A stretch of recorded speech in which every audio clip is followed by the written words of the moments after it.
Assalamualaikum warahmatullahi wabarakatuh. Saudara-saudaraku sebangsa setanah air yang saya cintai, saya bahagiakan. Video kali ini terkait dengan kontroversi Abah Aos.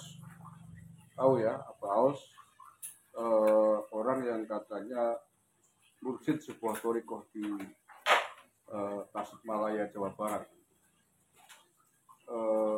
Kabar terbaru saya mendengar statement dari keluarga besar Suralaya Tasikmalaya yang menyatakan bahwa ternyata Abah Aos tidak diakui lagi sebagai mursyid thariqah keluarga besar Suralaya.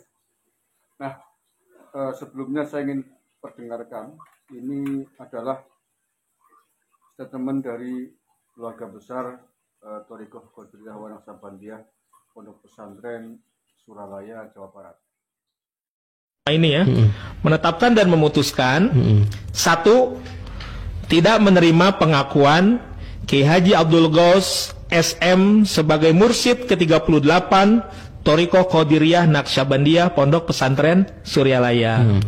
Dua, tidak menerima pengakuan Kiai Haji Abdul Ghaus SM sebagai penerus guru mursyid thariqah Qadiriyah Naqsabandiyah Pondok Pesantren Suryalaya Syekh Kiai Haji Ahmad Sohibul Wafatajul Arifin radhiyallahu an. Tiga, tidak lagi mengakui Kiai Haji Abdul Ghaus SM dan KHMS sebagai wakil talqin thariqah Qadiriyah Naqsabandiyah Pondok Pesantren Suryalaya. Empat, memerintahkan kepada Kiai Haji Abdul Ghaus SM dan KHMS untuk tidak lagi menggunakan nama, simbol, serta segala atribut thariqah Qadiriyah Naqsabandiyah Pondok Pesantren Suryalaya dalam berbagai kegiatannya, dan menarik semua buku dan terbitan cetak maupun elektronik yang mereka buat yang berkaitan dengan thariqah Qadiriyah Naqsabandiyah Pondok Pesantren Suryalaya, terutama buku Ukudul Juman dan Suryalaya Bukan Panggung Sandiwara. Oke ya, jadi clear hari ini saya kira bahwa Abah Aos bukanlah mursyid thariqah Qadiriyah wa Naqsabandiyah yang diakui oleh Suralaya sebagai pemilik otoritas tertinggi dari perguruan tarekat ini. Sebelumnya Abah Aos itu populer beberapa waktu terakhir. Pada awal ada video beredar viral yang mengatakan bahwa Anies Baswedan sebagai dikatakan Imam Mahdi. Kemudian yang tidak mendukungnya disebut sebagai Dajjal. Ini video ini dulu pernah saya tanggapi pada awal-awal kemunculan. Dan kemudian muncul lagi ada statement bahwa katanya Rocky Gerung sebagai Rasulullah. Ini jelas sebuah penyimpangan agama yang luar biasa. Menurut saya ini kalau ada yang melaporkan mungkin masuk kepada penodaan agama. Dari mana dia bisa menyebut Rocky Gerung sebagai Rasulullah? Padahal itu bukan main-main. Ini pelanggaran berat menurut saya, penodaan agama yang sangat berat menurut saya. Cuman saya tidak tahu apakah ada pihak yang mau melaporkan apa tidak. Dan saya tidak tahu nih penyebutan ini menyebut Anies sebagai Imam Mahdi, Rocky Gerung sebagai Rasulullah, apakah delik aduan atau bukan.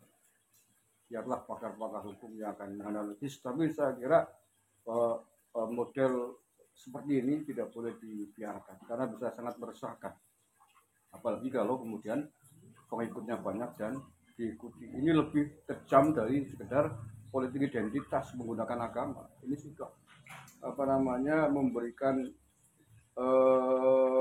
atribut yang luar biasa, atribut yang hanya bisa disematkan, hanya bisa diberikan oleh Sang Pencipta, oleh Tuhan sendiri. Yang mengangkat Imam Mahdi, mengangkat Rasul itu kan Tuhan, Allah Subhanahu Wa Taala dalam agama Islam. Gimana mungkin ada seorang bisa mentasbihkan orang lain, mengangkat orang lain sebagai Imam Mahdi dan sebagai Rasulullah? Apakah Rasulullah, misalkan ya Rasulullah Muhammad SAW sendiri, apakah yang mengangkat Rasul orang lain? Kan Allah Subhanahu Wa Taala, Tuhan semesta alam yang langsung mengangkatnya sebagai Rasul, bukan dinisbatkan, bukan diangkat oleh orang lain. Nah, oleh karena itulah dulu pada awal-awal saya menanggapi apa Aus ini, saya dulu meragukan, benarkah ini seorang mursyid bisa begini? Karena seorang mursyid setahu saya adalah orang-orang yang kamil yang sangat berhati-hati di dalam mengeluarkan statement.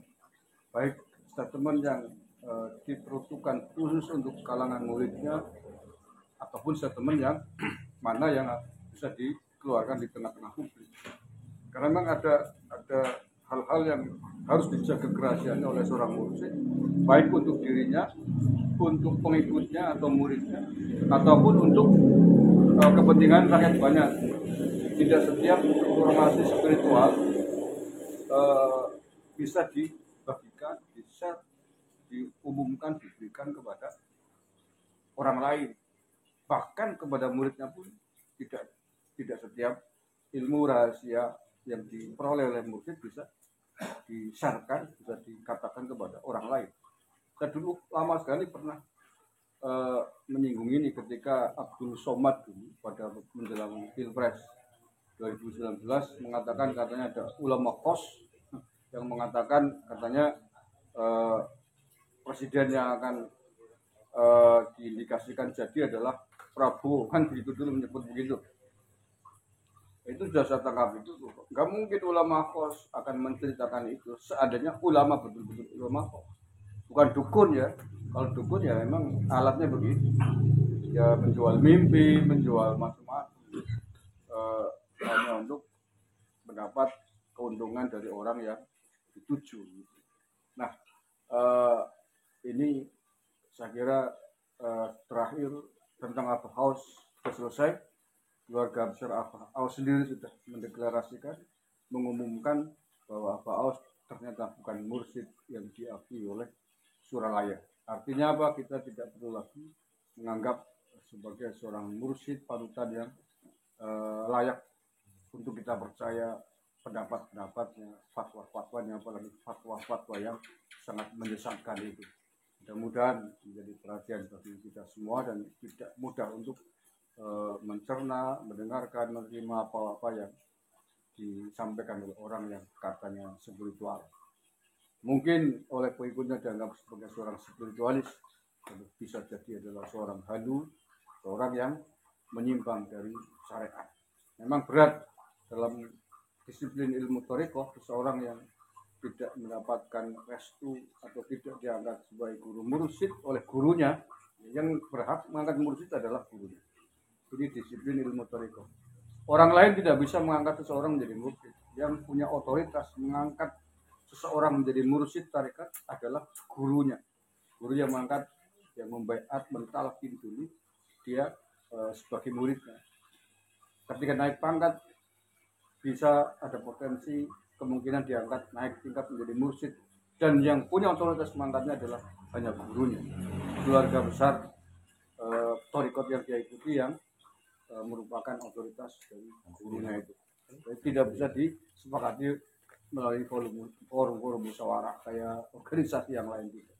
Kalau seorang guru tidak pernah mengangkat mursyid pada orang itu, dia tidak pernah akan menjadi mursyid. Terima kasih, kurang lebih mohon maaf. Assalamualaikum warahmatullahi wabarakatuh.